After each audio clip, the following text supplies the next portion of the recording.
അഭിനന്ദ്, ആരാണ് ഈ മഹാപാതകം ചെയ്തതെന്ന് സംബന്ധിച്ച് കൃത്യമായ സൂചനയും കൃത്യമായ തെളിവുകളും ഇതിനോടകം പോലീസ് ശേഖരിച്ച് കഴിഞ്ഞിട്ടുണ്ട് എന്നാണോ? ഈ പോസ്റ്റ്മോർട്ടം റിപ്പോർട്ട് വരുന്നു, അത് ആ ഘട്ടത്തിൽ പരസ്യപ്പെടുത്താതെ അതുമായി ബന്ധപ്പെട്ടൊരു അന്വേഷണം പിന്നീട് പോലീസിൻ്റെ ഭാഗത്തു നിന്നുണ്ടായി. അതിനുശേഷം ഈ ബന്ധുവിൻ്റെ കസ്റ്റഡിയിലേക്ക് കാര്യങ്ങൾ പോയി, അങ്ങനെയല്ലേ അഭിനന്ദ്? തീർച്ചയായിട്ടും അങ്ങനെ തന്നെയാണ്. ഇന്നലെ അമ്മയുടെ മൊഴിയുടെ വിശദാംശങ്ങളൊക്കെ തന്നെ മൊഴി എടുത്ത ശേഷം മെനഞ്ഞാന്ന് രാത്രി 8 മണിയോട് കൂടിയാണ് ഈ കൊലപാതകം നടന്ന 8 മണിയോട് കൂടിയാണ് അമ്മയെ കസ്റ്റഡിയിൽ എടുക്കുന്നത്. കസ്റ്റഡി എടുത്തതിനു ശേഷം ചെങ്ങമനാട് പോലീസ് സ്റ്റേഷനിലായിരുന്നു ആ സമയത്ത് എത്തിച്ചിരുന്നത്. ആ ഘട്ടത്തിൽ തന്നെ അമ്മയുടെ കാര്യങ്ങൾ ചോദിച്ചറിയാൻ പോലീസ് ശ്രമിച്ചു. പക്ഷേ അത്തരത്തിലേക്ക് ഒരു മറുപടിയും നൽകിയിരുന്നില്ല. ഇന്നലെ വിശദമായി ചോദ്യം ചെയ്യുന്നു. വിശദമായി ചോദ്യം ചെയ്തതിനു ശേഷം അറസ്റ്റ് രേഖപ്പെടുത്തി വൈദ്യപരിശോധനയ്ക്കായിട്ട് ആലുവ ജില്ലാ ആശുപത്രി എത്തിച്ചു.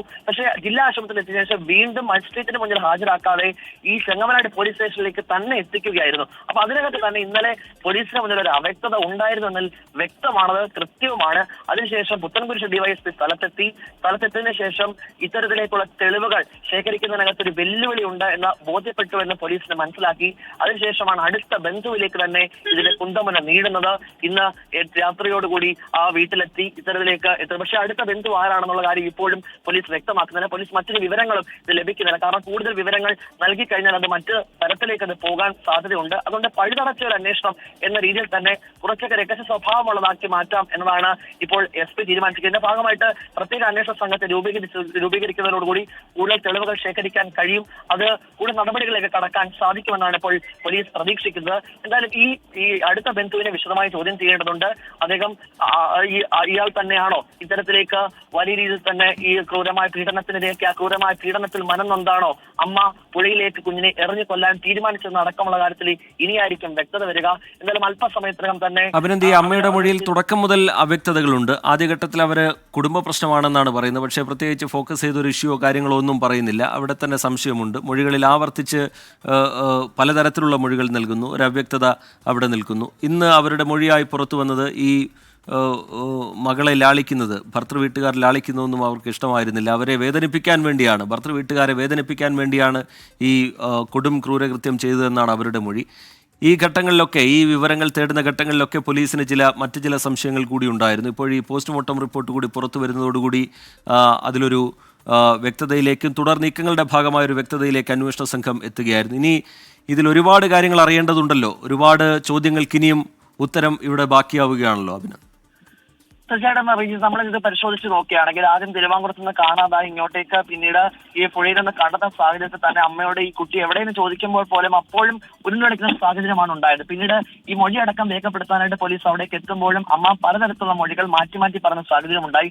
അങ്ങനെ ഒടുവിൽ പുഴയിലേക്ക് എറിഞ്ഞ് കൊലപ്പെടുത്തിയതാണെന്ന് അമ്മ തന്നെ സമ്മതിക്കുന്നു. പക്ഷെ ഇന്നലെ വിശദമായ ഒരു ചോദ്യം ചെയ്യലാണ് ചെങ്ങമനാട് പോലീസ് നടന്നത്. ആ സമയത്തും പലതരത്തിൽ നേരത്തെ അറിയാം ഐസ്ക്രീമിൽ ഈ ബന്ധുക്കൾ പലതരത്തിലുള്ള വാദങ്ങൾ ഇന്നലെ നമ്മൾ അവിടെ എത്തുമ്പോൾ തന്നെ ഈ അച്ഛന്റെ അനുജന്മാർ ഒപ്പം തന്നെ തൊട്ടടുത്തുള്ള അയൽവാസികളൊക്കെ തന്നെ പ്രതികരിച്ചത് അമ്മയുടെ കുഴപ്പമെന്ന രീതിയിലാണ്. അമ്മയ്ക്ക് മാനസികമായ പ്രശ്നങ്ങളുണ്ട്, അമ്മ ഇത്തരത്തിലേക്ക് മൂത്ത കുട്ടിയെയും ബലം പ്രയോഗിച്ച് കൊല്ലുവാൻ ശ്രമിച്ചു എന്നടക്കമുള്ള കാര്യങ്ങൾ അവിടുത്തെ അയൽവാസികളും വ്യക്തമാക്കിയിരുന്നു. അതിന് പിന്നാലെ തന്നെ ഐസ്ക്രീമിൽ വിഷം കലർത്തി കുഞ്ഞുങ്ങളെ കൊല്ലപ്പെടുത്താൻ നേരത്തെ ശ്രമിച്ചു എന്ന പോലീസിന്റെ ചോദ്യത്തിനും അമ്മ പ്രതികരിച്ചിരുന്നില്ല. അമ്മയ്ക്ക് യാതൊരു തരത്തിലുള്ള മാനസിക പ്രശ്നങ്ങളില്ല എന്ന് തന്നെയാണ് ഇപ്പോഴും പോലീസ്. ഇന്നലെ പോലീസിനോട് നമ്മൾ ആരാഞ്ഞ സമയത്ത് മാനസിക പ്രശ്നങ്ങൾ ഉണ്ടോ എന്ന് ചോദിക്കുമ്പോൾ അത്തരത്തിലേക്കുള്ള ഒരു നിഗമനത്തിലേക്ക് എത്താൻ സാധിച്ചില്ല. ഇനി വിദഗ്ധമായ പരിശോധനകൾ നടത്തണം.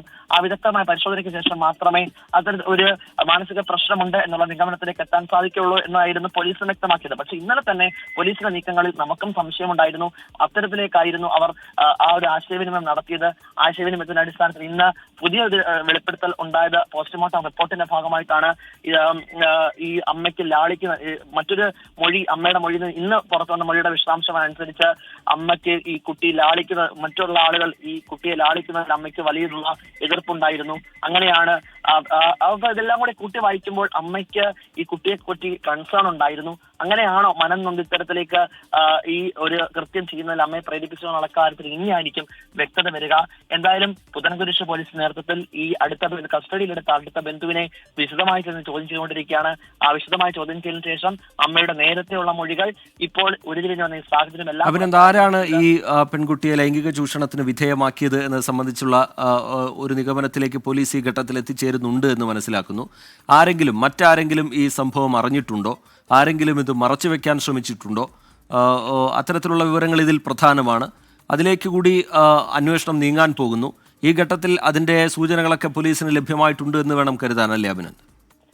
തീർച്ചയായിട്ടും ആ ഒരു വിവരം ലഭ്യമായതിന്റെ അടിസ്ഥാനത്തിലാണ് അടുത്ത ബന്ധുവിനെ തന്നെ. പക്ഷെ അടുത്ത ബന്ധു ആരാണെന്നുള്ളത് ഇപ്പോഴും നമുക്ക് പുറത്ത് പറയാറായിട്ടില്ല. അത് കൃത്യമായി ആരും തന്നെ പറയുന്നതുമില്ല. പക്ഷേ അത് കേസിനെ വല്ലാത്ത രീതിയിൽ ബാധിക്കുമെന്ന് ഉള്ള ഒരു ഇതിന്റെ പശ്ചാത്തലത്തിലാണ് പോലീസ് ആ വിവരം ഇപ്പോൾ മാധ്യമങ്ങൾക്കുൾപ്പെടെ നൽകുവാൻ തയ്യാറാകാത്തത്. പക്ഷേ ഉടൻ തന്നെ അത് പുറത്തുവിടാൻ സാധിക്കും. അത് ആരാണെന്നുള്ള കാര്യം വ്യക്തത വരും. പക്ഷേ അയൽവാസികളോട് നമ്മൾ ഇതുമായി സംസാരിച്ചിരുന്നു. പക്ഷെ അവർ പറയുന്നത് ഇത് വലിയ വിഷയമാക്കേണ്ട സാഹചര്യമുണ്ടോ? ഇപ്പൊ നാളെ രാവിലെ ആകുമ്പോൾ എല്ലാം അറിയില്ലേ? പൊതുസമൂഹം മുഴുവൻ, കേരളം മുഴുവനും അറിയാൻ പോകുകയല്ലേ? അതുകൊണ്ട് തൽക്കാലം ഒരു തരത്തിലുള്ള പ്രതികരണത്തിനും ഇല്ല എന്നാണ് അയൽവാസികളും കുടുംബവും ഒക്കെ പ്രതികരിക്കുന്നത്. ഈ വിഷയം ഉണ്ടായതിന്റെ പശ്ചാത്തലത്തിൽ നമ്മൾ കുടുംബത്തിന്റെയും അയൽവാസികളുടെയും ഒക്കെ പ്രതികരണം എടുക്കുവാൻ ശ്രമിച്ചിരുന്നു. അവരൊക്കെ പറയുന്നതും നാളെ ആകുമ്പോൾ ഇതിനൊരു വ്യക്തത വരുമല്ലോ, ഇതിപ്പോൾ ഒന്ന് അടങ്ങിക്കൂടെ എന്നൊക്കെയുള്ള രീതിയിലുള്ള ചോദ്യമാണ് നമ്മളോട് തന്നെ ചോദിക്കുന്നത്. എന്തായാലും അല്പസമയത്തിന് തന്നെ അതിന്റെ വിശദാംശങ്ങൾ നമുക്ക് ലഭ്യമാകുമെന്നാണ് ഏറ്റവും പ്രധാനപ്പെട്ട കാര്യം. ഇപ്പോൾ പുത്തൻകുരിശ് പോലീസ് സ്റ്റേഷനാണുള്ളത്. ആ പുത്തൻകുരിശ് പോലീസ് സ്റ്റേഷനിൽ ഈ ബന്ധുവിനെ വിശദമായി തന്നെ ചോദ്യം ചെയ്തുകൊണ്ടിരിക്കുകയാണ്.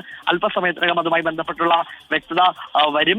അടുത്ത ബന്ധു തന്നെയാണ് ഈ ക്രൂരമായ ലൈംഗിക പീഡനത്തിന് ഇരയാക്കിയത്. ആ ലൈംഗികമായ പീഡനത്തിന് ഇരയാക്കിയതിൽ മനം നൊന്താണോ അമ്മ ഇത്തരത്തിലൊരു കൃത്യം നടത്തിയെന്നടക്കമുള്ള കാര്യങ്ങളിൽ അല്പസമയത്തിനകം വ്യക്തത വരും എന്നതാണ് പ്രതീക്ഷിക്കുന്നത്. ശരി, YS അഭിനന്ദാണ് വിവരങ്ങൾ നൽകിക്കൊണ്ടിരിക്കുന്നത്. മാതാവ് പുഴയിലെറിഞ്ഞ് കൊലപ്പെടുത്തിയ 4 വയസ്സുകാരി പീഡനത്തിന് ഇരയായി എന്നാണ് പോസ്റ്റ്മോർട്ടം റിപ്പോർട്ടിലെ കണ്ടെത്തൽ. കുട്ടിയുടെ അടുത്ത ബന്ധുവിനെ പുത്തൻകുരിശ് പോലീസ് കസ്റ്റഡിയിലെടുത്ത് ഇപ്പോഴും ചോദ്യം ചെയ്യുകയാണ്. പോസ്റ്റ്മോർട്ടം റിപ്പോർട്ടിന്റെ അടിസ്ഥാനത്തിലാണ് ഇങ്ങനെ ഒരു നീക്കം പോലീസിന്റെ ഭാഗത്ത് നിന്ന് ഉണ്ടായത്. നിർണായകമായ ഒരു വഴിത്തിരിവാണ് ഈ കേസിൽ ഉണ്ടാകുന്നത്. അതിനിടയിൽ കേസ് അന്വേഷിക്കാൻ പ്രത്യേക സംഘത്തെ നിയോഗിച്ചിട്ടുണ്ട്. പുത്തൻകുരിശ് ഡിവൈഎസ്പിയുടെ നേതൃത്വത്തിലായിരിക്കും തുടർന്നുള്ള അന്വേഷണം. അതിൽ തന്നെ സൈബർ വിദഗ്ധരെ അടക്കം ഉൾപ്പെടുത്തിക്കൊണ്ടുള്ള ഒരു സംഘമാണ് ഇപ്പോൾ രൂപീകരിച്ചിരിക്കുന്നത്. ഈ കുട്ടിയെ ലൈംഗികമായി ചൂഷണം ചെയ്തു എന്നുള്ള കാര്യം സ്ഥിരീകരിക്കുകയാണ്. അതാരാണ് എന്നത് സംബന്ധിച്ച് പോലീസിന് ഈ ഘട്ടത്തിൽ വിവരങ്ങൾ ലഭ്യമായി കഴിഞ്ഞു എന്നാണ് നമ്മൾ മനസ്സിലാക്കുന്നത്. മറ്റാർക്കെങ്കിലും, ഈ കുടുംബത്തിലെ മറ്റാർക്കെങ്കിലും അത് സംബന്ധിച്ചുള്ള വിവരങ്ങൾ അറിയാമായിരുന്നോ എന്നതടക്കമുള്ള കാര്യങ്ങളിലൊക്കെ ഇനി വ്യക്തത വരേണ്ടതുണ്ട്.